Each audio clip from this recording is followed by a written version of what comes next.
to confirm the stream?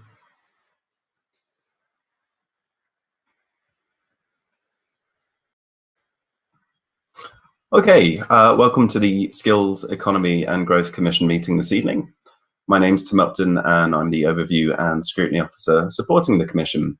Welcome to all our guests in the virtual meeting room and to anyone watching online.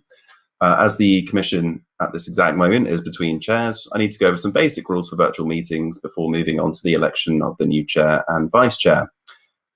Please be aware this meeting is being recorded and live streamed. Please note the press may be in attendance. Please keep all your microphones on mute throughout, as this will prevent audio feedback. If someone forgets to switch off their microphone, they may be muted. All members and meeting participants should keep their cameras on where possible. Please only unmute your microphones when you're required to make a presentation or to ask or answer a question. If you'd like to speak, there is a raise your hand function built into the meeting, or you can physically raise your hand. You'll note that there is a chat function, but that should only be used to indicate that you wish to speak, to raise points of order, or to report tech problems you might be having. If the meeting is going to take longer than 2 hours, we are required to take a 5-minute comfort break before resuming the meeting. Okay, so on to the first order of business, which is the election of the chair and vice chair. May I ask the Commission for nominations to the position of chair? Happy to nominate Councillor Billington. Seconded. Okay, that's perfect. If there are no others, then I will pass over to Councillor Billington as the duly elected chair of the Skills, Economy and Growth Scrutiny Commission. You're on mute there, Councillor Billington. 12 months and still doing it. Thank you very much, Tim, and thank you for the rest of the Commission. Everybody has the agenda in front of them, and welcome also to Councillor Williams and Andrew Monk, who are going to be contributing a large part of the substance of our agenda this evening. I'll just run through briefly what we need to be able to get done. Urgent items and orders of business, declarations of interest, then of course the adult learning and skills offer question time. We have the work programme on the agenda, minutes of the previous meeting and any other business. We're due to finish at 9 o'clock.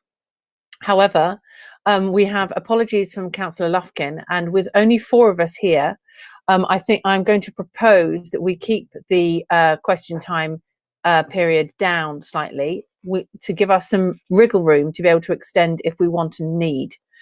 We can go to that, to the structure of that question time in a moment. But firstly, we have Councillor Lufkin's apologies for absence.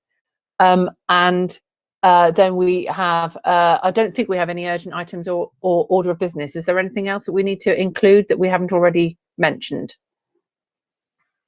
No, good. Declarations of interest? None. Great. Okay, well then we can crack on with the main substance of the meeting. I'd like to welcome Councillor Carol Williams and Andrew Monk to the meeting, because they are going to be cross-examined by us as the Commission about the prospects and plans of the Council to be able to meet some of the extreme economic challenges that are going to be facing our residents and businesses over the forthcoming months and potentially years as a result of the pandemic. We've had conversations as a Commission about what we'd like to ask you, and we thought we'd break down that this conversation into 3 parts.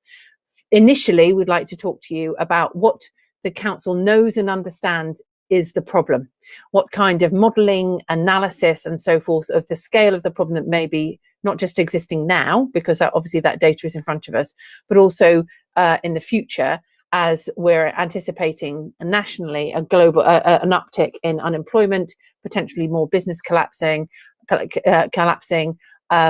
so forth. What the Council knows and understands is the scale of the problem.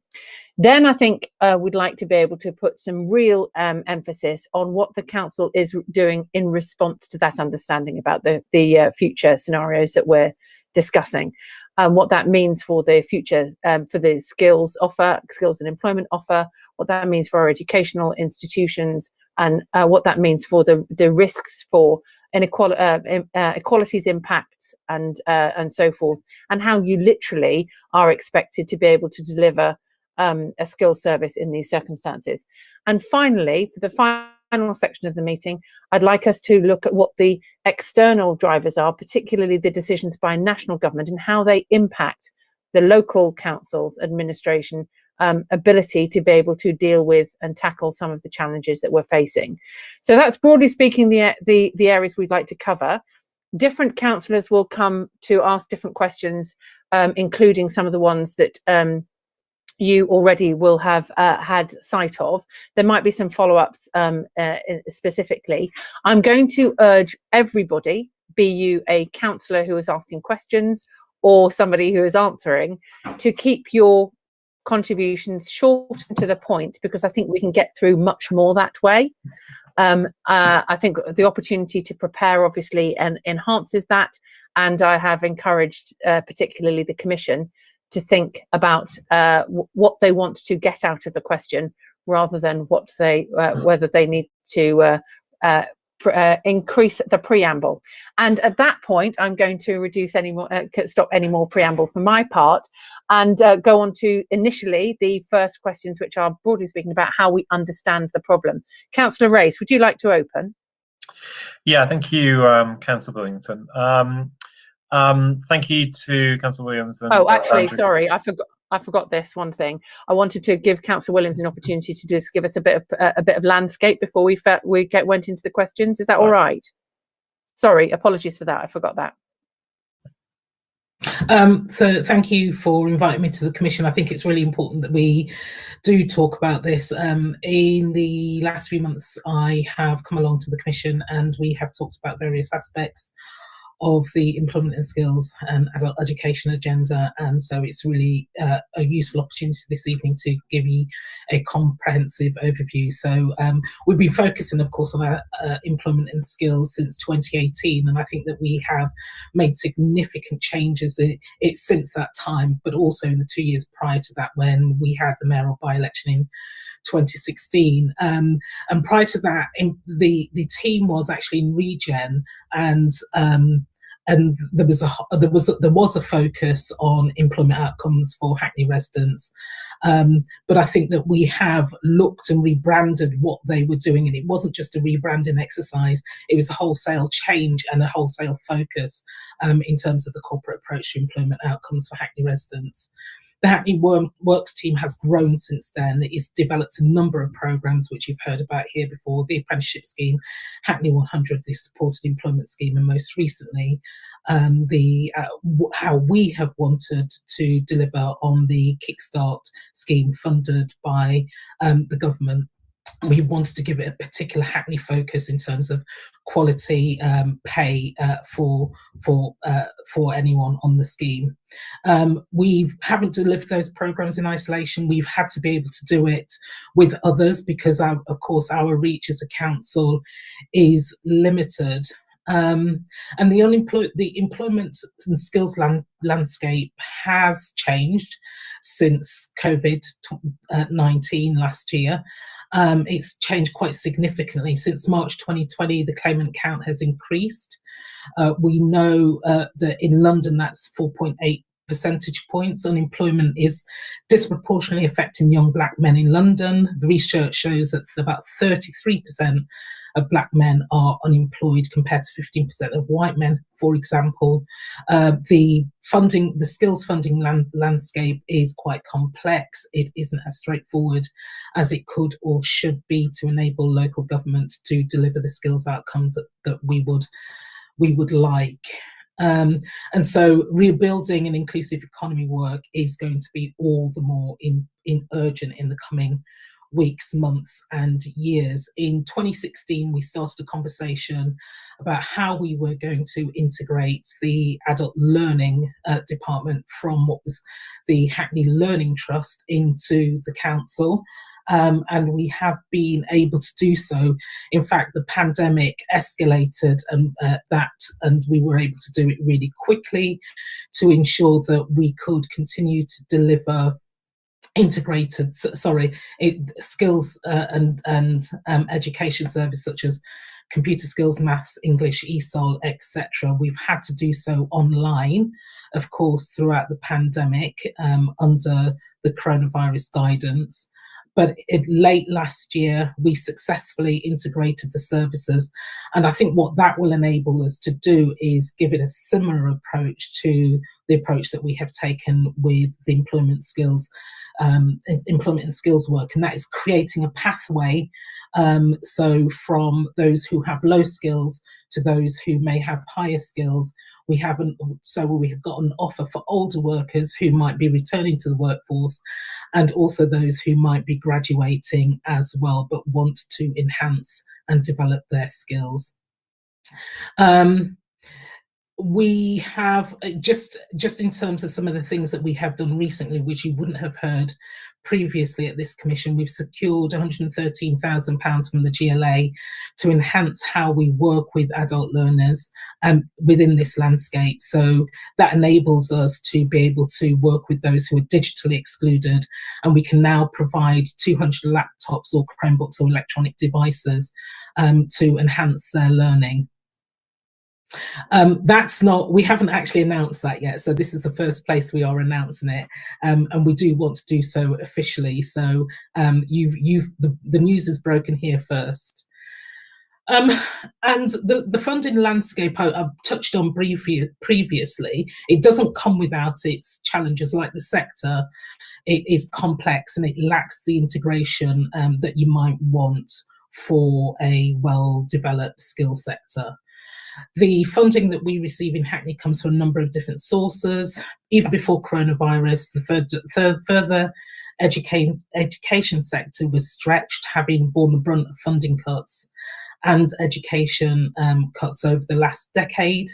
We need a further education and skill sector that allows students to develop the skills that they need to compete for career opportunities in what's going to be an even more competitive labour market. It needs to be modern, it needs to be fit for purpose, and it needs to be able to adapt for the future. The skills white paper, which I mentioned the last time I came before the Commission, promised reforms to simplify funding by removing unnecessary rules, ring fencing and bureaucracy, but it actually contains few proposals that will deliver the skill sector that we actually need. The Department for Education makes a case in the white paper, for example, for longer term funding settlements, which with providers judging on outcomes, but in reality the sector won't see that until the next round of spending review. And the paper itself contains no additional funding to those announced late last year in November, in fact.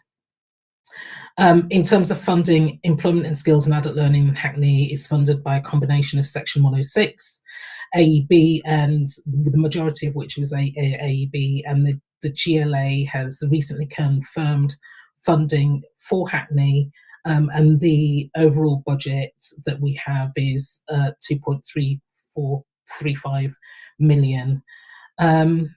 We've proven, I think, in Hackney that we can deliver good quality and comprehensive approach to employment offer. We need to be able to do that for adult education, adult skills. And so what I'd like to focus on next, and what the conversations that we have been having, is how we work in partnership with further education and with higher education, so that we can have even further reach across the borough. And the pandemic presents us with that opportunity. Last year, we restarted our conversations with the further education sector, and we have been meeting with higher education organisations, institutions that are within the borough, but also those that are outside of the borough but have a significant proportion of their student body who live in Hackney. We've had initial conversations with officers and to talk about how we can formalise and embed those working relationships, and they are actively looking at possible future options. I'm not entirely sure the time frame in which we can deliver that. I'd certainly like to be able to start the next administration at least with a robust framework in place. I really wanted to just run through that really quickly because you've told me that I don't have a huge amount of time, but happy to come back on any points that you might want clarification on. Thanks very much, Councillor Williams. I think that's a good way for us to work on it in terms of getting clarification on specifics. Councillor Race, would you like to open? Yeah, thank you very much, Councillor Wilson, and thank you, Councillor Williams, for joining us again this evening.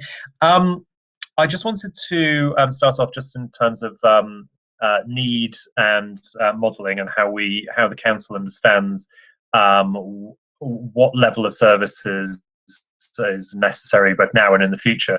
So I wanted to just ask my first question, which is, do you have any data, or do you have an idea of whether current demand for the services matches the actual need?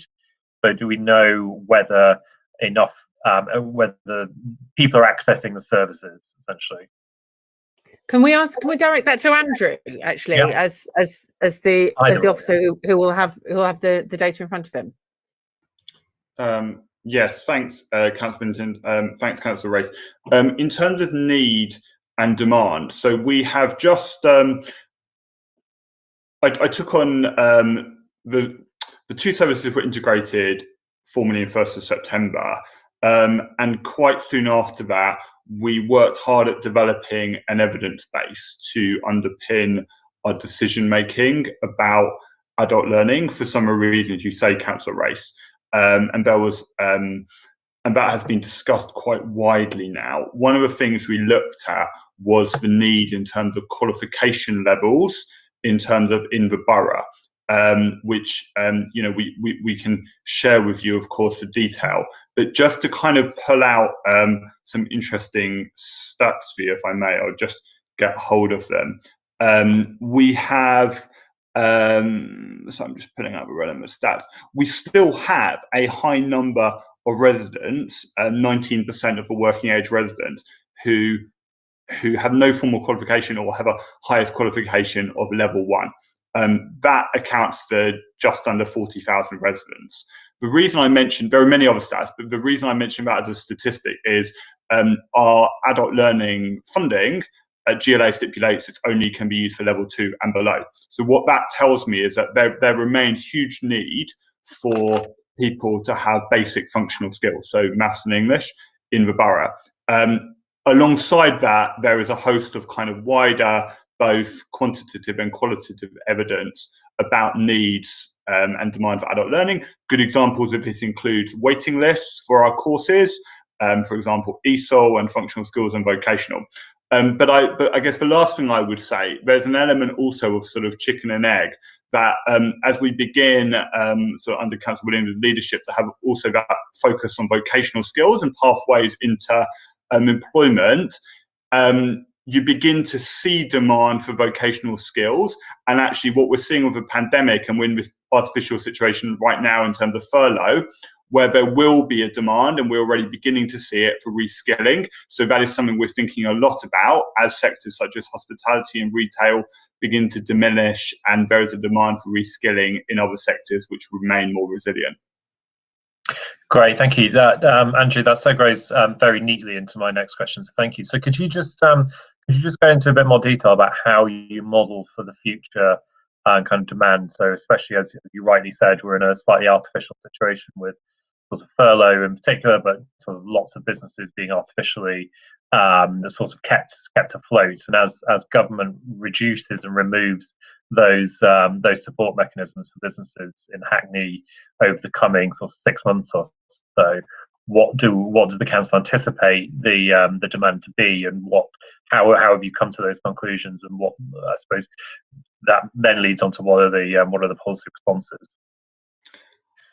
Before I respond specifically to that, just to provide a bit of context, the adult learning funding was fairly recently devolved about 1.5 years ago to the GLA. It was previously with Skills Funding Agency. The funding rules previously were very much focused on, I guess, numbers through the door, bums on seats. Funding was attached to numbers of learners. They weren't attached to outcomes. That is what the GLA has now changed, and I guess the council is sort of grateful for that, because it aligns much more with our own thinking. So we now have the opportunity to plan based on demand rather than necessarily just learner numbers, if that makes sense. And what we are doing is thinking about what the different priorities for adult learning are. Right now, they are focused on 3 areas. around upskilling people for the labour market and routeways into employment, as Councillor Williams talked about. The second area is functional skills. So what I mean by that is maths, English, ICT. So that point I raised before about many people in the borough still lack that level 1 and level 2 functional skills. And then the third area is around the role adult learning has to play on addressing social isolation and well-being, which has always been a very important dimension of adult learning and has been exacerbated arguably by the pandemic. And so we plan based on those three areas and can think about the demand in those different areas. And frankly, I guess demand will always exceed what we can do, which brings me on to kind of a final point of this kind of systems approach, which Councillor Williams touched on before. We get money for adult learning, but actually that money is fairly small in comparison to what New City College get directly from the adult education budget. And there are a number of other providers in the borough, for example, ELAT, who also get money. What we are beginning to develop, it's still got a way to go, is that systems approach where different organisations in the borough, different partners work together around a comprehensive adult learning approach. So to give a really obvious example, to make sure that the courses we offer don't duplicate, but instead complement what New City College do, in order so that we can collectively meet that demand. Councillor Race, do you have any further questions on that? One further, if you wouldn't mind. Yeah, sure. Just around, does the council and does any new system that's being set up in the future, does it or will it have kind of targets, and how will it measure itself? Obviously, there's 40,000 residents who don't have or are at level 1. Where does the council see that figure moving in the future? So what we are working on is an outcomes framework attached to our both in-house and commissioning model, so that we very clearly, and Councillor Williams has been clear on kind of this expectation, as she mentioned, in terms of the way employment skills has been working, so that in those three priority areas, we can say, right, here are the outcomes which upskilling area is seeking to achieve. Here is what functional skills is seeking to achieve.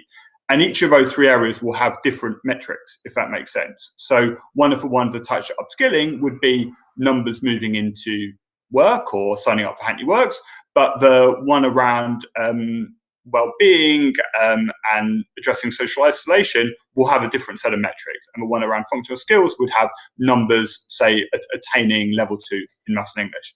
The last thing I would say is, we are looking to steer away from kind of numbers of learners, because often you can have a perverse incentives, because to deliver a level 2 course, for example, is more expensive than a unaccredited course. And so you might fall into a trap of not addressing local need if you just focus on numbers doing courses. Can I follow up, Andrew? Because I think it was interesting what you were talking about in terms of real-time data coming in about increased interest in reskilling. Have you used that real-time data to model increasing demand as we expect more people to end up not only on furlough but actually unemployed, and what kind of sectoral approach the council might make in those circumstances? We're anticipating an increase in unemployment. Yeah. How big is that increase going to be? And how is the council likely to respond once we've understood and analysed what we anticipate might happen? So one of the benefits of adult learning now sitting alongside Hackney Works is we can do some of that real-time analysis. So anyone signing up for Hackney Works does so via a digital service that existed before the pandemic. It's developed further. That digital service enables us to pull off data, what sectors people are interested in. So we know that there has been an increase in people interested in, for example, business administration and health and social care. So that has enabled us to begin to plan for next year's curriculum, to think, let us run courses which enable upskill people in those areas, because we can also have conversations what their skill levels are, to move into those areas. And also it enables us to have conversations with employers, including the public sector employers, around, not wishing to get into jargon, but essentially agreements by which someone would go on an adult learning course and then have a pathway into that employer. So yeah, we are beginning to look at that data. It's mainly from people on our books, but we are we've been spending a lot of time developing partnerships with other organisations in the borough, not least the Job Centre and work and health programme providers. So the idea is to have, as you say, Councillor Billington, that broader approach to understanding the demand, so that we can really plan our curriculum as using that database. I don't want to abuse my position as chair. I just want to point out before I go to Councillor Smith that using real-time data is one thing. Modelling out beyond that to understanding what sectoral demands there will be for skills, not just what people would like to do, is quite an important part of that work with the private and public sectors. And it will be useful to understand what kind of numbers we're talking about of unemployed that we think are going to be, we're going to have in the borough, as well as what the skills gap and the reskills need is going to be. Could I just come in there before Councillor Smythe comes in? I Yes, think you're course. absolutely right, Councillor Billington. And Hackney doesn't tell you the full story. In fact, as Andrew was saying, this is about those residents who come to Hackney Works. It doesn't tell you the full picture, the full story of what's happening in Hackney, or in fact what's happening across London. So you're absolutely right. And also, what it won't tell you either is the detail of those who are excluded from the labour market and who will continue to be excluded from the labour market because of the impact that coronavirus has had on the labour market. So we know last year that there was a disproportionate impact on minoritised communities. And that will continue to be the case as the economic impact unfurls, as we see the impact of that. We know from statistics published earlier this week that women, for example, have been severely affected by unemployment figures, and I spoke about young black men.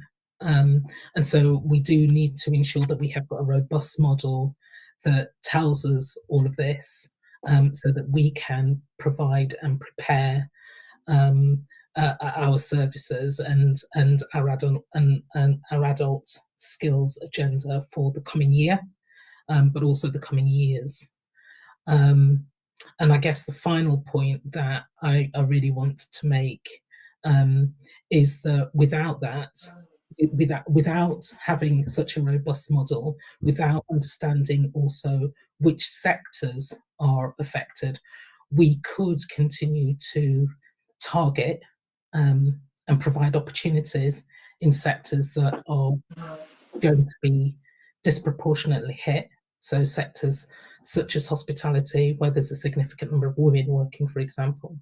And so we need to be really careful. We need to be very considered. We need to understand the implications of working in various sectors like construction as well, which has the largest gender pay gap, and also the largest ethnicity pay gap as well. So we need to be mindful of all of that when we are making provisions for our service in the future. Thank you. That sounds like a recommendation for the Commission that we do further modelling on that. Councillor Smythe. Hi there, thanks everyone. I think what we're talking about here is sort of how we work out what the priorities are. And I was really shocked to learn that 40,000 residents in the borough have got no qualifications at all in regards to their functional skills. I mean, that seems to me to be quite a high priority area, frankly. But I was wondering, because I know that Hammersmith and Fulham, they have 500 part-time courses, Andrew. And they work at various venues and with community groups as well. I was wondering, do we work with community groups on adult learning? And how many courses do we offer? I know there's 7 strands on our website, but how many actual courses do we offer? Councillor Smythe, that's a really important question, but I think it probably goes to the second section where we're going to be talking about the specific offer. I really want us to be able to just spend a little bit more time, if that's possible, on understanding the scale of the problem. Sure. So can we come back to that question? Yeah. Councillor Williams. You're on mute. Councillor Williams, do you have any understanding of where the uptick in unemployment might happen in terms of numbers or sectors as the furlough is withdrawn and things become tougher for businesses and workplaces?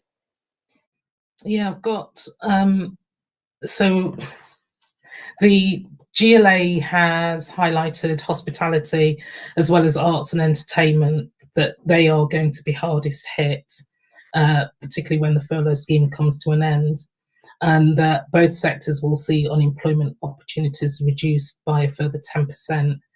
That's this year. These figures were published by the GLA, of course, late last year. We know that furlough has been extended to September 2021. I don't know if they're doing any further modelling to understand what that's going to mean for this sector, but those are the two sectors that they predict whether are going to be hardest hit. Thanks, Councillor Williams. Councillor, sorry, no, I'll stop there. You asked for quick responses, and that's a quick response. That's a fabulous response, Councillor Ray. So thank you, Chair. Could I ask whether Councillor Williams and Andrew, do you agree with that that assessment by the GLA on hospitality and on leisure? I think it's possible it's true, but I think there's plenty of analysts who would suggest that those two sectors are going to bounce back quite quickly, and there's a lot of transferable skills in hospitality in particular, quite quick to set up. Hackney kind of leisure and hospitality sector tends to rebound quite quickly. I mean, do you both think that those are going to be the two sectors that are most hit in terms of people being left without work? I think for me, the question is about precarity and what it means long term for the sector. So what the GLA has said is that it won't return to pre-pandemic levels until 2023. So we are expecting it to return to pre-pandemic levels. What it means about the quality of employment within that sector, that's the bit I'm not entirely sure about. And I think that's a bit that needs a bit more work, a bit more thinking, if we are going to be really serious about tackling inequalities, particularly within the labour market. Councillor Milton, sorry, may I come back once more? Absolutely. Thank you, and thank you for that. Does that take into account any effects of Brexit and the final sort of status that we find ourselves with? If you look at some of the statistics, there's something like 1 million EU citizens that had previously lived and worked in the UK have moved back, and it's not clear whether they will head back to the UK. And so I'm just get back to the peak in hospitality in particular by 2023.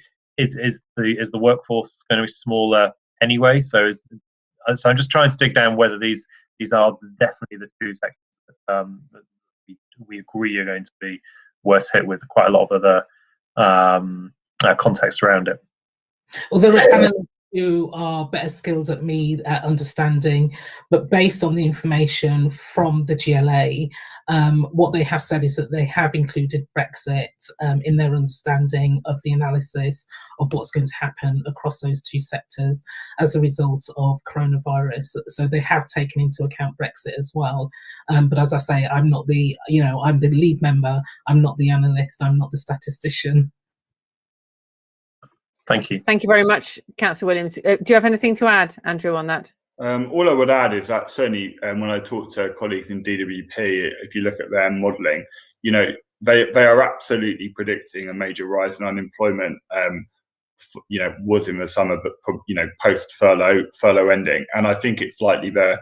I mean, my sense is I would agree with the GLA, but there's going to be unemployment across the board, and I think people who are lower skilled, that there will be a rise in people who are going to job centres and claiming who have never been unemployed before.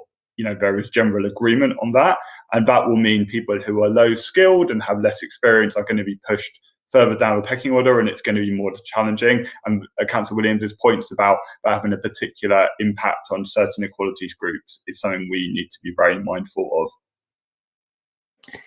Yeah, I think that's helpful. It would be really good to have something robust about the nature of the impact in Hackney, particularly bearing in mind the sectors where we are strong and where we already know that there were some structural risks, such as retail, that may never recover. I'm interested to notice that we haven't mentioned retail as a sector which is vulnerable, and the high street is obviously under an extraordinary strain, and we don't know where that's going to happen. And the reskilling point, I think, is important, but we'll come to that in section 2. Is there any further questions on section 1? I've got one more that I wanted to ask, which is a factual one, so it might have to go to Andrew. Has anybody else got any further questions on this section?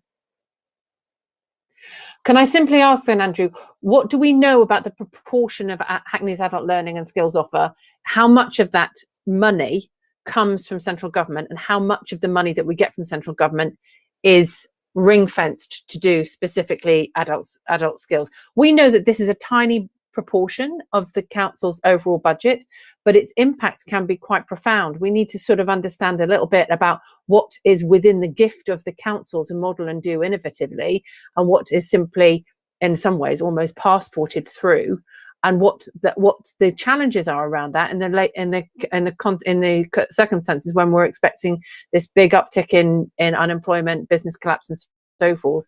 How functional is that budget? Yeah, so our entire adult learning offer is funded by adult education budget, which goes from the Skills Funding Agency to the GLA, who then pass it on to us. It was 2.2 this year. It's going to be 2.3 million next year.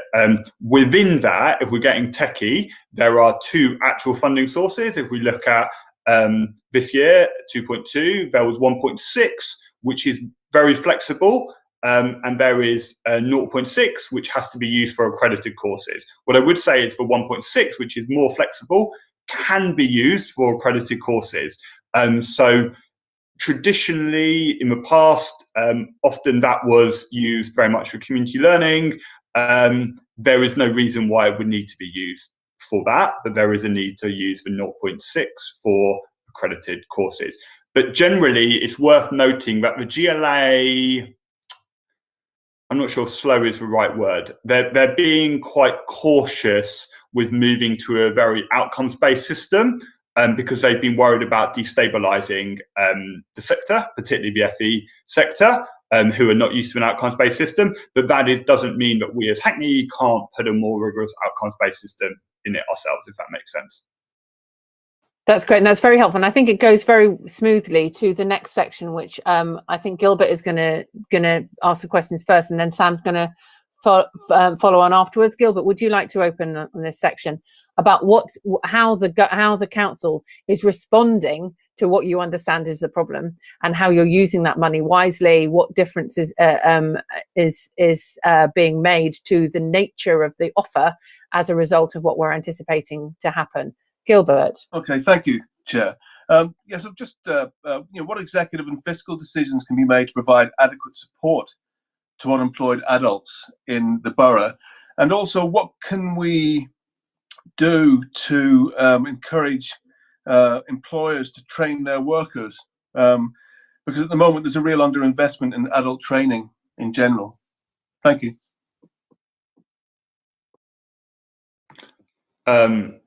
On your first point, executive fiscal decisions. So Councillor Williams, in her introduction, talked about funding for employment skills adult learning comes from 2 main sources, Section 106 and adult education budget. If we start with Section 106, we as a council, again, not wishing to go into to give you enough detail, but not to kind of go into jargon, is the policy which sits around Section 106 is shaped by ourselves as a planning authority. So it's included in the Section 106 SPD, the special policy document, which sets out what we as a council want to use our Section 106 money for. Over the past few years, Employment Skills has worked very closely with planning to shape what that should be focused on. So to be specific, if you were to have a look at that document, you would see mention of a focus on local labour, jobs going to local residents, apprenticeships, partnership working with Hackney Works, and a focus on equality groups and the need to create menu opportunities. Hopefully all these things are, I guess, makes sense in terms of the things Councillor Williams would have talked to you about over recent years. So then what that means is that the funding which goes to employment skills from Section 106 has those conditions attached to it, if that makes sense. So a Section 106 agreement with a developer will say you need to create this number of apprenticeships, you need to work with how you work. So we can shape the policy framework. With adult education, it's a little bit more tricky because it sits with the GLA, but we work very hard to influence the GLA's, I guess, framework for doing so. And actually their set of objectives and their Skills for Londoners framework, and particularly their recent recovery mission, which is co-chaired by Sadiq Khan and Councillor Gould, are very reflective of this inclusive economy set of aspirations. And so what you've seen with adult education moving to the GLA is that much stronger focus on progression to employment outcomes, which is quite different from when it's sat with the Skills Funding Agency. I think that was very helpful. You've got a follow-up to that, Gilbert? No, I think that's good. I mean, ultimately, what areas, Andrew, do you see as being a priority here in terms of people? Sorry, could you be? I'm not quite sure. Just going back to the 40,000 people who have no qualifications. I mean, how do they sit? I mean, because they're, that's a real concern for me. So to be specific, sorry if I wasn't before, it's 38,000 have level 1 and below qualifications. So, I mean, from my, I guess, professional experience talking to a team, upskilling in the way we've talked about it in this meeting, to pretty much across the board, and Councillor Williams might want to talk about sort of central and forward and the sort of hourglass economy. What London's economy tells us is that we are seeing an economy which requires a basic level of skills, level 2 at a very minimum. And so getting people up to level 2 at basic skills, English, maths and ICT is pretty essential to enable people to access the labour market. But I would also say there are many people who have had a very negative experience of education, either growing up in this country or not growing up in this country, and community learning and those non-accredited courses also play an important role as a sort of bridge into that more formal education, if that makes sense, and particularly in I guess, areas of high deprivation where people may not feel always as confident to access learning. And I think the third area is the specific vocational skills. So that is the kind of rationale for shaping the sort of priorities as we have. And Andrew, how are we getting on with the bridge, that bridge you mentioned? The bridge. I think it's been traditionally a very strong focus of adult learning, community learning. I think one of the challenges is it can take a very long time for people to then progress in the labour market. And I think what we need to do better at is, as Councillor Williams says, that kind of pathway into employment and making sure that is tracked and that there aren't gaps in it. Well, that's very interesting, Andrew. Thank you for that. Thank you, Councillor Smith. I think what's interesting is to think of the inequalities that are embedded and then entrenched by high levels of unemployment will mean that simply keeping people's incomes enough for them to be able to make ends meet is going to be a significant part of the challenge facing the council, let alone making sure that they're skilled enough to be able to compete in that jobs market. I think, Sam, you've got a couple of questions that you'd like to follow up on from what Gilbert said and others. Yeah, Chair, if I may just do a quick follow up and then go into those questions, if that's possible. Absolutely. Yeah, great. In terms of young people coming out of school in Hackney with a kind of level 1 and below, what are we doing as a council to kind of capture that, as it were, and to try and engage with them to, kind of make a kind of transition into further kind of adult education? And then adult learning. I've got 2 other questions after that, but I just wanted to do a follow up from Councillor Smythe.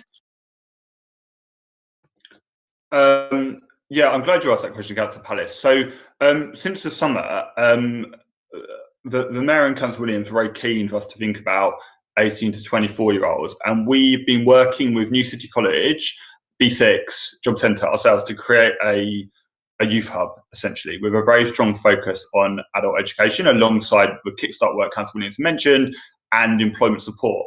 I think it's worth saying that adult education has traditionally not really focused on young people. it's been a focus for, well, certainly not really under 25. So there's a bit of a sort of branding thing there as well. But I think this work has been very important with New City College. And one of the things it's focused on is, and Job Centre very keen on, is things called sector-based work academies. So shorter courses directly linked to employers, which provide that pathway, particularly for young people. And that is something which we'll be looking to do more of next year, and New City College are doing a lot of now. But it goes back to, I think, one of the challenges here is where people have had not a particularly positive experience of education, how you make this experience positive. But yeah, it's a really important challenge that we focused on that young people's cohort, as well as the other priority groups Councillor Williams has talked about. Okay. And I Thank you very much. This is a challenge for us going forward, not just as a council, but politically, about what decisions we want to make for the next municipal cycle as well. So in terms of the programmes that we have put on as a council corporately, what do we want to do next time around? But we can't deliver all of the outcomes ourselves. We have to do so in partnership with colleges, with the voluntary sector, and with other training providers in the borough as well. So we have to get that partnership piece absolutely right. Thank you, Councillor Williams. Councillor Palace, do you want to follow up? I think you've got a couple of other questions, haven't you? Yes, yeah, thank you very much. So I'm just going to ask a question about inclusivity to start off with.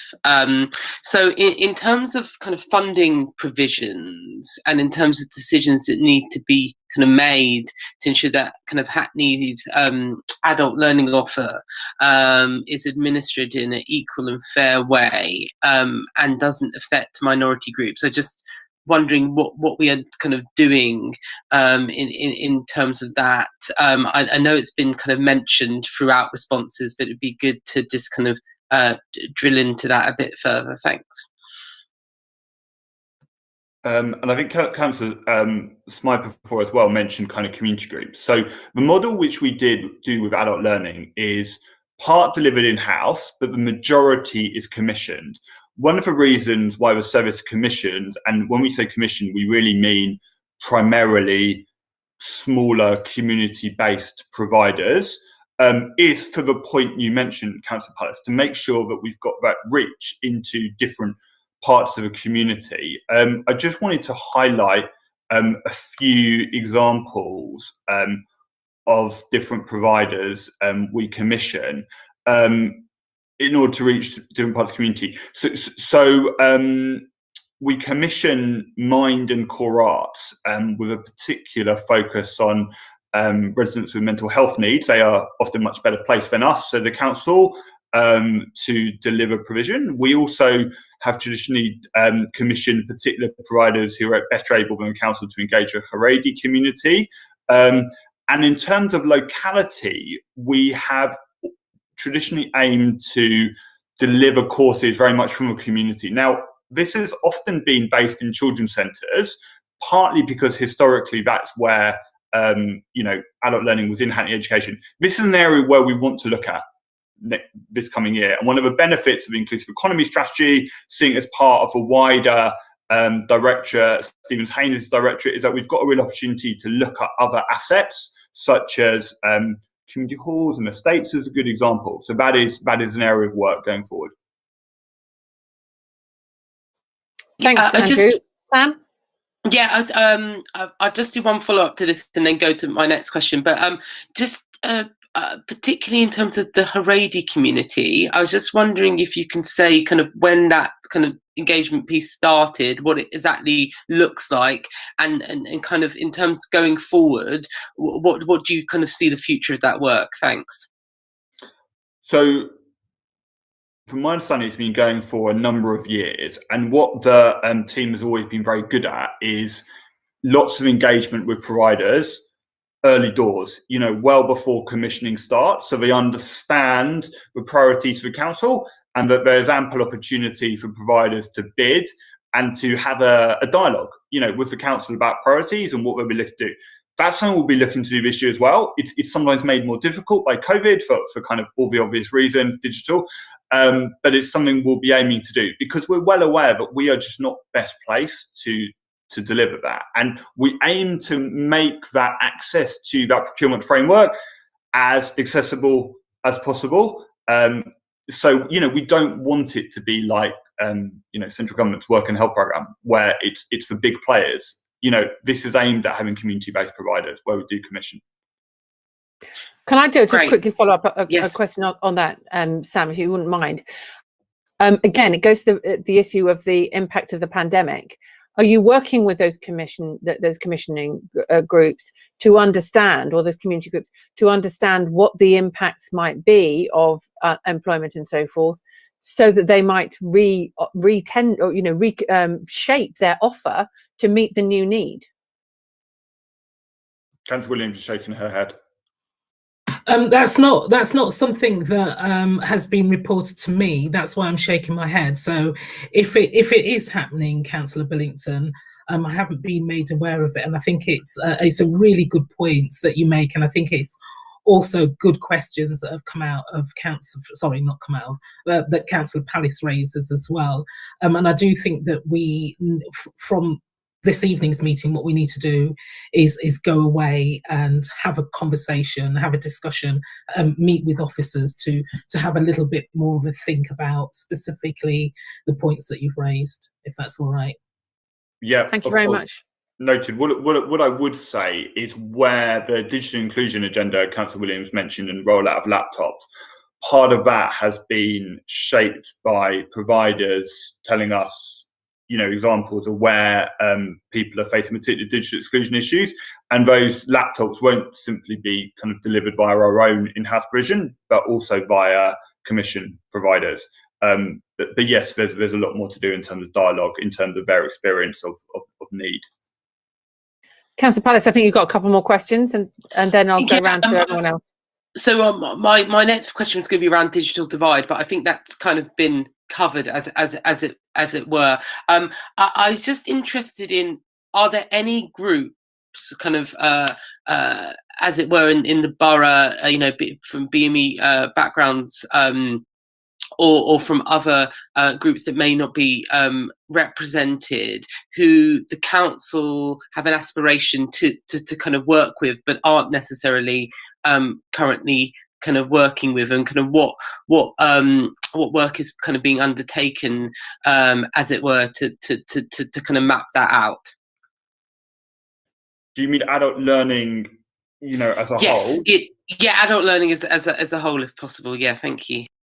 Yeah, I think it's really a question that speaks to Councillor Williams' point before. I think there is more work to do to really dig into who is accessing services based on different equalities groups. We are integrating kind of how we capture data with the wider employment skills team. So this should now be possible, but yeah, I think there's a lot more work to do on that. But this is where I'm a little bit more positive than Andrew, I guess. I think we have made great strides, particularly when you consider the supported internship programme that we've done, and our focus on making Hackney an accessible place for everyone. That's not just about the public realm, and also our equalities work and the recent Black Lives Matter motion that we passed at full council. If you speak to the mayor will always say that we have got to reach every part of the community. We can't just talk about Black African, Black Caribbean. We also need to think about how we are working with the Turkish speaking community, the Kurdish community, the Haredi community. So we have to see this much more holistically. I think we've made a really good start, and we're doing a huge amount, and we are taking an intersectional approach. But yes, as Andrew was saying, we do need to do a bit more. Thanks very much. Any other further questions on this in terms of what the council's own offer needs to be in the light of what we're anticipating, both in terms of businesses and unemployment? Gilbert. Yeah, I'd just like to talk again, Andrew, about the employers and insecurity in work. There's a lot of people facing deep insecurity, and sometimes the skills move on, they need to be retrained. I mean, do Hackney Works work with employers to basically get them to sort of do some of the heavy lifting as well? You know, you can't just be relying on the council to do this. We have to work with employers as well. So what are Hackney Works doing to work with employers to make it more attractive for them to train and reskill their workers? So the approach Hackney Works, so Hackney Works has been doing a lot of employee engagement over the last 2 years, and partly to put a more robust kind of framework around that work. So what I mean by that is we now aim to have employment and skills plans with major employers who we work with in the borough. Whether it's a kind of contractual arrangement via Section 106 or whether it's just a kind of partnership arrangement. You know, a good example would be Here East or Plexel, which aims to basically set out what we're trying to achieve together. Could be around jobs, apprenticeships, and increasingly it is around training. A good example is apprenticeships. We look particularly with smaller employers who sign up to Hackney Apprenticeship Network, which I'm happy to talk more about, but I'm sure Councillor Williams may have talked about before, to transfer apprenticeship levy where possible, to assist employers to train apprentices, take on apprentices, train up existing staff where they essentially are aligned with our set of values. But I think you're right, there is more in employers, and I think the white paper which Councillor Williams talked about, aims to speak to this employer-led approach. I've got to be honest, I think there's a lot of things which are very unclear in the white paper right now about kind of how that all works. But I think the apprenticeship levy does provide employers with an opportunity to upskill their own workforce, and the point of our partnership working with them is to direct that work at the more disadvantaged groups in the same way we've done in our own apprenticeship programme. Yeah, well, that's very encouraging to learn that you're actually kind of doing that a little bit already. I mean, I think, you know, obviously with government encouragement, we should be doing a bit more with of that, frankly. And what would your view be on, say, tax credits to provide a pocket fund for employees to be able to invest in their skills in the future so that they can sort of avoid that insecurity? I'm going to pass that one to Councillor Williams. I'm so sorry. I was distracted for a moment, so I didn't answer. I didn't hear the question. It's just. I mean, it's sort of it's kind of relevant. You know, a pocket fund, basically, sort of tax credits to workers to provide a pocket fund for them, so they can sort of then invest in their future training, basically, as they kind of get more insecure in work. Just general sort of view on that idea. I'd have to go away and have a look at it. It's not a view that I couldn't express a view without going away and having a look at it and thinking about the implications. I think anyone who knows me would know that that's exactly the answer I would say, because I'm way over analytical, as everyone tells me. Anyway, the point that I did want to make in terms of employers as well is it's really helpful to be able to have the HR brief as well as the employment and skills brief and the equalities brief. So part of the work that we are doing around equalities is asking our partners to sign up to our inclusive leadership approach. And of course, our inclusive leadership is also about identifying talent within the workforce and how managers identify that and work with their workforce, work with their team, especially those from minoritized communities, to develop them so that we corporately are reducing our equalities pay gap, but also our partners take exactly the same approach. And training is absolutely at the heart of our approach on inclusive leadership. So yes, we are doing that right across the board, Councillor Smith. Chair, if I may just do one more follow-up. Yeah, thank you. I think it's really important at this moment when, we've got several companies, across the UK and in Hackney who are making quite substantial profits out of what is going on at the moment. Not all businesses are necessarily suffering. That we do really look at kind of practices across the board and how we can increase the offer from businesses in terms of adult learning. I was just thinking, just honing into the council, is there anything further we can do in terms of the council's kind of procurement processes to kind of further pathways into kind of adult learning? Is there any levers we can pull on there that we aren't currently pulling? Thanks.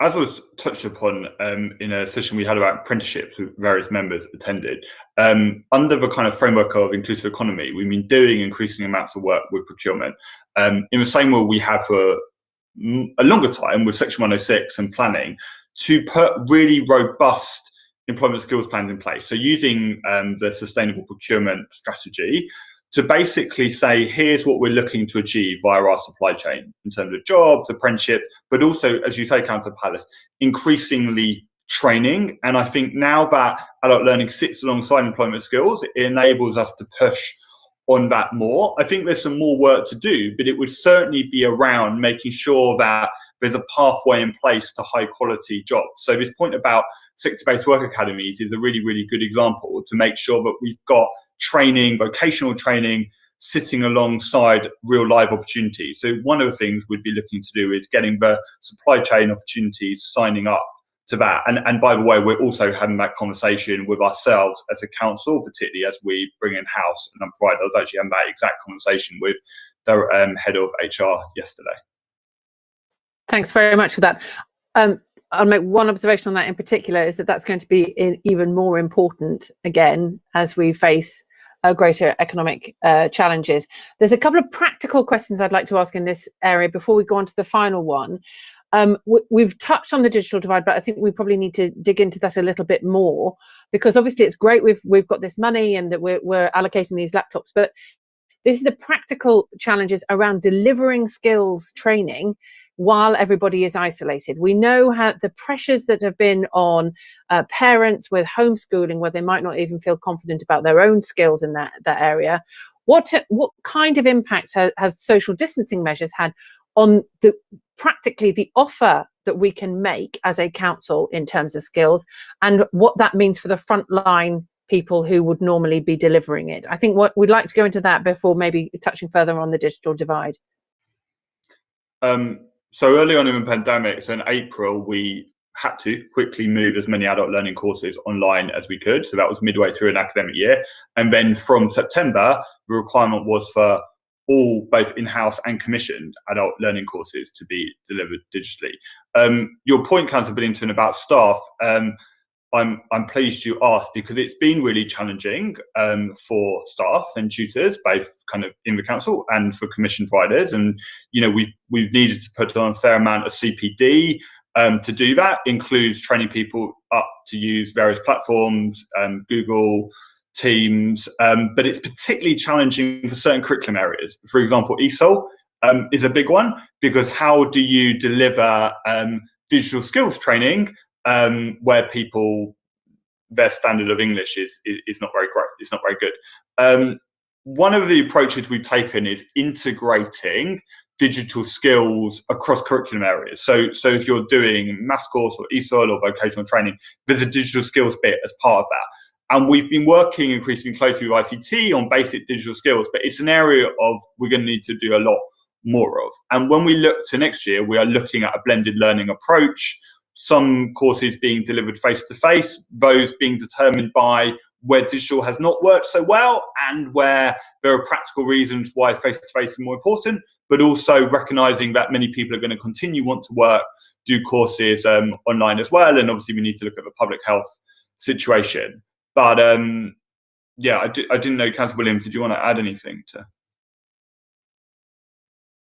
I don't know that I do, Andrew. I think that kind of covers it. I think that that this is a focus right across the council as well. So you'll have heard recently from Councillor Mackenzie that enables us to do a piece of work around distributing these devices. There's also ICT have been putting bite-sized tech courses, things like how to use WhatsApp, how to do online shopping. So we've had to rely on those for our adult learners who may not be quite as tech savvy. I don't think that Andrew mentioned that there was a piece of work around actually training the trainers to use technology as well. So there's been a huge amount that has been done over the course of the pandemic, and it's given us a really good foundation, and we have to be prepared for future possible lockdown scenarios. Thanks very much, Councillor Williams. I saw Councillor Race has got his hand. Councillor Palace, I'm assuming that's a legacy hand, so I'm ignoring you at the minute unless you tell me otherwise. Councillor Race. Thank you. This leads directly on from Andrew's kind of point, but it might be more relevant later on, so I'll ask it and then we can table it if we need to. Andrew, when you moved, when everyone moved online, what was the level, if any, of drop-off from people, particularly halfway through their courses, that could no longer or did not want to any longer continue those courses? Yeah, good question. I'd have to look at the specific details. There was some drop off, and I don't think it was just because of not able to move online. I think it was just if we think back to April, just general shock, to the system. What I would say is we were, and sorry, this is a very kind of officer response. We were able to deliver courses of numbers to not meet our GLA obligations in terms of course numbers, so that tells me something. But yeah, there was certainly some drop off, and I think tutors have worked really. So what we haven't touched on today is that alongside tutors, we have an IAG, information advice and guidance function, to the team, both in-house and also providers, and they've played a really important role in the kind of wider pastoral support and care for learners. So literally phoning people up to say are you okay? I had I had some interesting conversations with tutors and ICT, because we as a council stopped giving out mobile phones to staff quite a while ago. It's just a decision ICT made, but I basically had to get ICT to break that for our own tutors who really wanted mobile phones in order so that they could WhatsApp their learners, so that they could really do that personal contribution. And if you had seen that old Hackney education phones, you would have seen why they needed new ones. Thank you. Gilbert, briefly, because we're running over time on this section. Yeah, thank you, Chair. More for my benefit, really. When we talk about training, we talk about training, but there's also retraining. So just very quickly, Andrew, I mean, what proportion of people that are sort of training or are basically retraining to do something else that they haven't done before?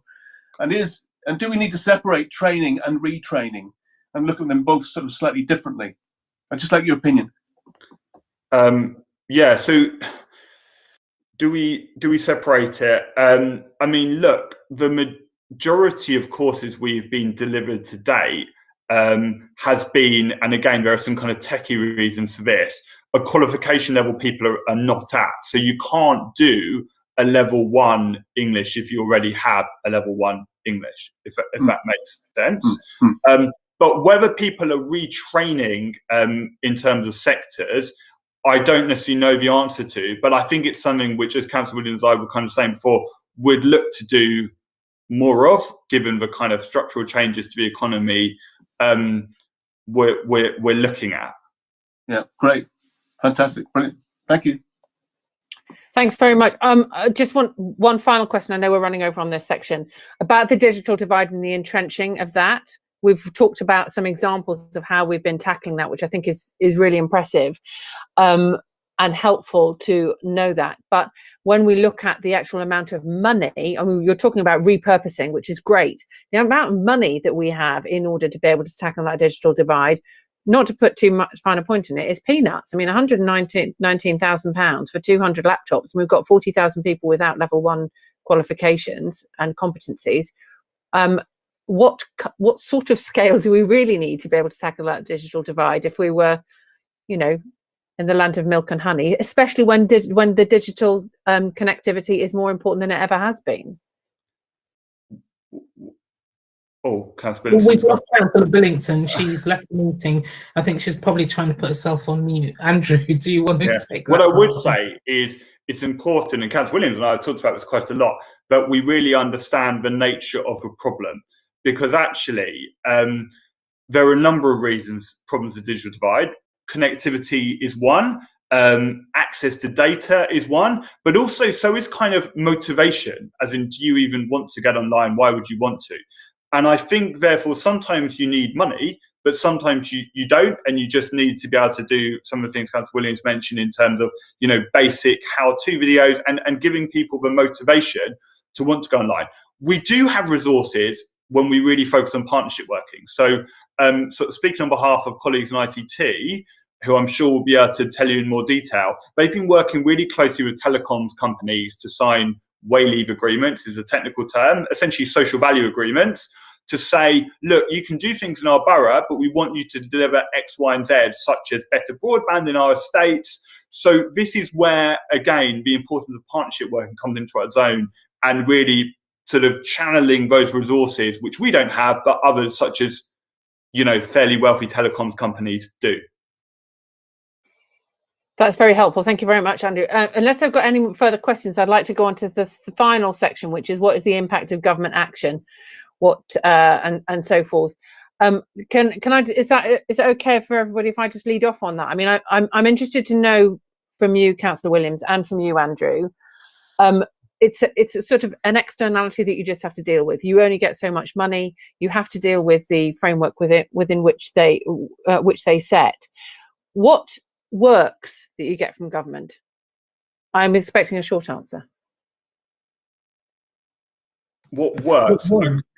As in, does the funding kind of thing work? So look, I think the GLA package, trust me, compared to other kind of funding packages I've worked with, ESF being a good example, GLA is very, very flexible, actually, in that it says, we want you to deliver a set of courses on our learning hub, and we want you to be mindful of Ofsted requirements, which are really about quality, and we want you to deliver good quality outcomes. It's not hugely prescriptive.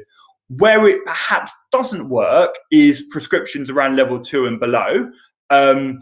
But then again, you know, there is a huge demand, as we've talked about, and Councillor Smith talked about, for level 2 and below. I guess where it doesn't work is it would be lovely to have other funding to focus on level 3, level 4, level 5, high level skills, as Councillor Williams talked about, which we don't currently get. If I might just give one example of the Kickstart scheme.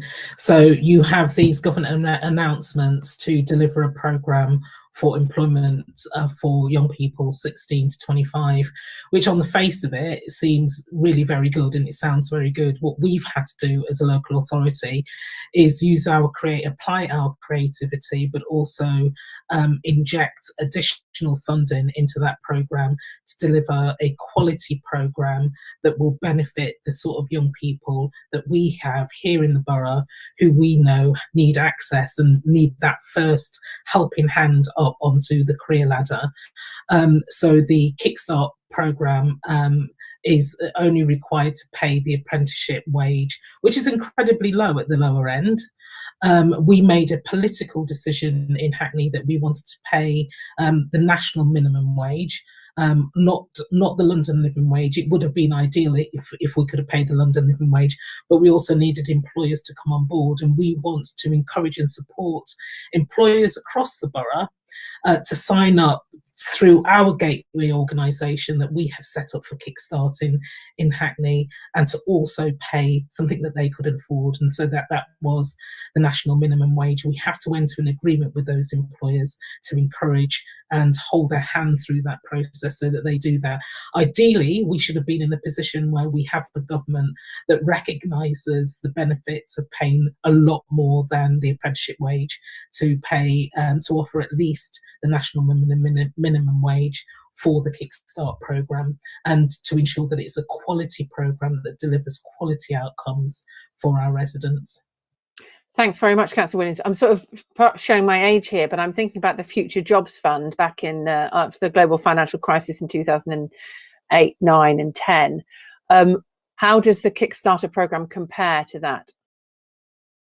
It's very similar, but the wage thing, as Councillor Williams says, is a different thing. And also, from one of the complexities is Kickstart is channeled through DWP from Job Centre, and so they ostensibly handle it.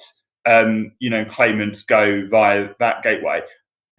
We've had to work very hard on our local relationship with JCP to get to a position of really strong operational partnership where they essentially agree for us to essentially ensure that Hackney placements go to Hackney residents, because actually within the government's rules, they could go to something like a kind of 8-mile radius, which, you know, from a London context is, you know, is pretty meaningless. So there could be a situation where we end up with a load of good Hackney placements, you know, in Heroes, for example, and you get a load of young people from across the other side of London getting their jobs. That's not going to happen in Hackney because of the way we've intervened. And you wouldn't have had that with Future Jobs Fund, as an example.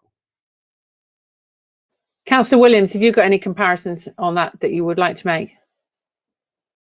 No, I don't. I think that Andrew's basically said it all. Great, that's lovely. Are there any further questions on the on how national government is affecting Hackney's ability to be able to tackle what is going to be quite a significant economic shock, and already is a significant economic shock? Well, just on the subject of the lifetime skills guarantee, the government announced today we've got 2.5 billion coming down the track. They plan to kick that off in April 21. I don't know if colleagues have heard of that, but it's something to keep an eye on. Thanks, Yeah, Gilbert. Any further questions? Andrew? No, I was just saying, yeah, that's in the white paper, and I guess, yeah, we're waiting for some more details of whether we can get hold of that, Councillor Smith, or not. That may well be something that we explore in the future work programme of this commission as that becomes a reality. But I do think we need to be understanding best from you guys what the limitations are of the national government's approach. And it sounds like they don't really understand about the cost of living for people who will be getting those Kickstarter jobs. And what other efforts do you think there have been, or understanding there is in the national government, about the risks to the midlife workforce, who may well be being laid off in their mid-40s to late 50s or even later, who may never work again as a consequence of this pandemic? So there have been various calls from various groups about should Kickstart be extended above 25, particularly seeing kind of some of that data around including over 50s. The government to date has said nothing. I think the government's line on it has been the impact on young people and kind of data from previous financial, the financial crisis and scarring is particularly significant. But yeah, as you say, there are no similar programs right now for older or midlife residents, and the change career thing is going to be incredibly challenging. Well, can I again, sort of in advance of us making these formal recommendations, ask the administration to look at the differential impacts of generations of the workforce, because we know that there is going to be this deep and profound scarring on our young people. We've taken a lot of evidence in this commission of that, but since we are determined also to be an age-friendly borough, I think we need to be exploring what those impacts, and that isn't just an impact on those individuals, the impact for the community on that amount of talent and economic potential basically parked from the age of 45 upwards. I've witnessed what that means in significantly less economically dynamic communities than Hackney, when industries have been devastated. We don't know what that might mean here, and I think it would be useful for the council, if not solely on their own, but perhaps in conjunction and in partnership, not only with the players within this borough, but also with other boroughs, to explore what might happen if that generation never get work again. That's certainly something that would be a good option for the partnership across Central London. So I can certainly take it to the Central London Forward partnership that we are members of. Thanks very much. I'm noticing we don't have any further hands up. So hang on, I've got Sam and then I've got Gilbert. Sam? Yes, I just wanted to mention a very regressive current government policy, unfortunately, which is the fact that the government is looking to get rid of the Union Learning Fund, which is a really, really pivotal tool introduced by the last Labour government. I think about 200,000 kind of workers benefit from it every year. I was just wondering whether that is going to impact at all upon our adult learning provision, and whether there's any co-production that occurs between the councils and unions in terms of the fund. I know it's primarily aimed at members of unions, but I'd just be interested in that. Thanks.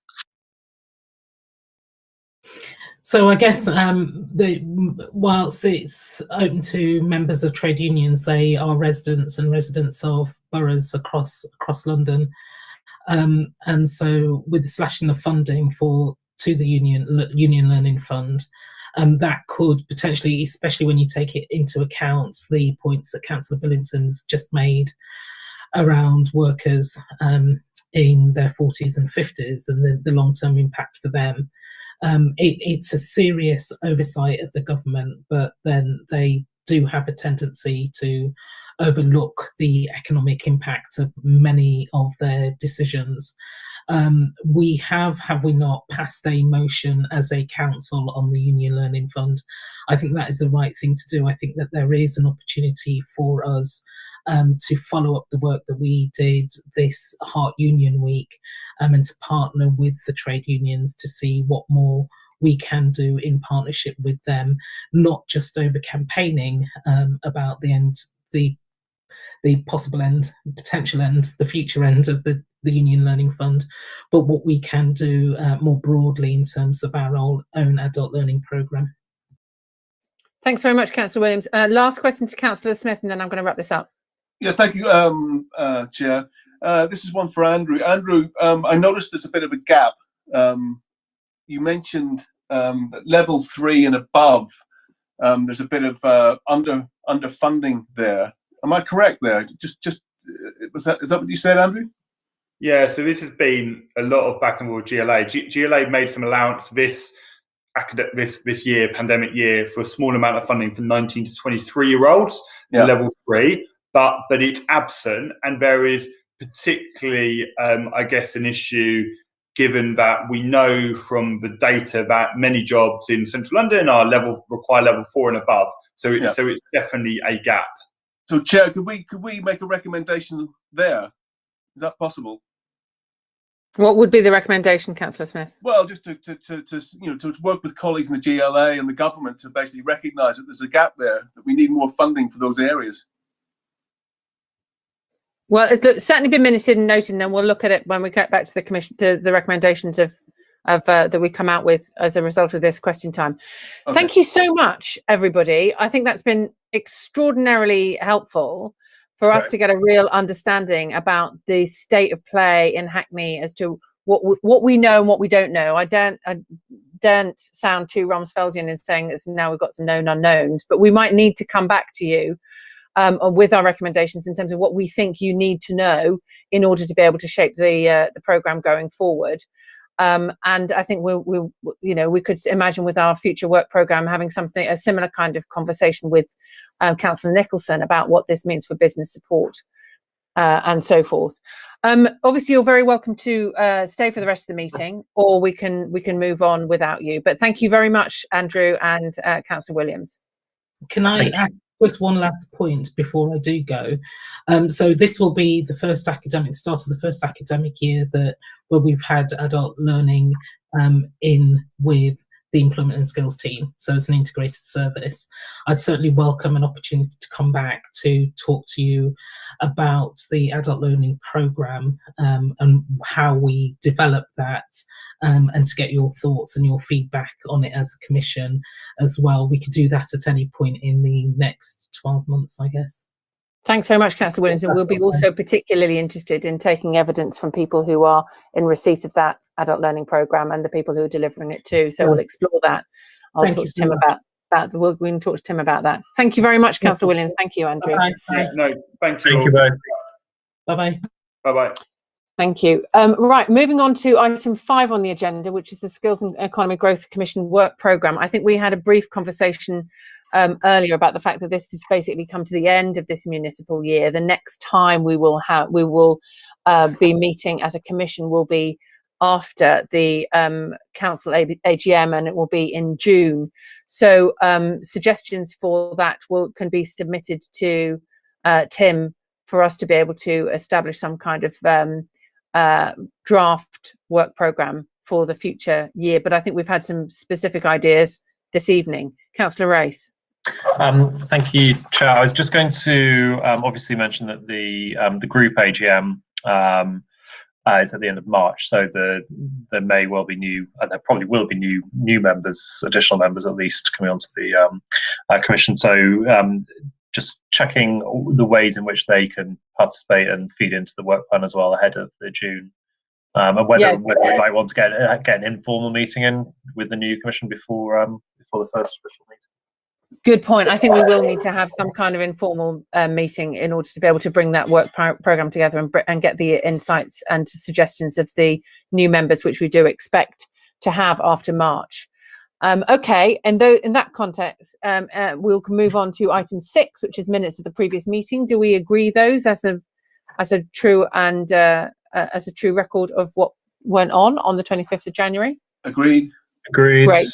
That's lovely. Are there any matters arising from those minutes? Yes, just as discussed, Chair, we're still waiting for all of the responses from Councillor Nicholson and Councillor Williams, I believe. Okay, that's good for us to know, and we'll see whether we can take that forward and press for answers in a timely manner. Thank you. And do we have any other business before we close the meeting? Chair, can I just come in here? Sam, are you listening? You keep asking about SIL, and you've never really had an answer. So I think we really need a proper answer to Sam's question. He's been asking it for a long time. That would be much appreciated. I think Councillor Race has kind of mentioned about the outstanding questions. So yeah, I think it's really important because that's going to be a key thing going forward. And I believe there's something coming. Sorry, Chair. No, I was just going to say, I think we have written on that particular issue as not just individually as Councillor Palace, but as a committee on that particular issue. So it should be high up in their inbox, and if it isn't, we can reassert the importance of that. And as Councillor Ray says, remind them of outstanding issues that we want to have answers to. If there are no further items of any other business, I'm going to suggest we close the meeting now. Thank you very much, and look forward to seeing you at the next time we meet as councillors and as the commission on the other side of the municipal year. Right. Thank you very much. Thank you. Bye.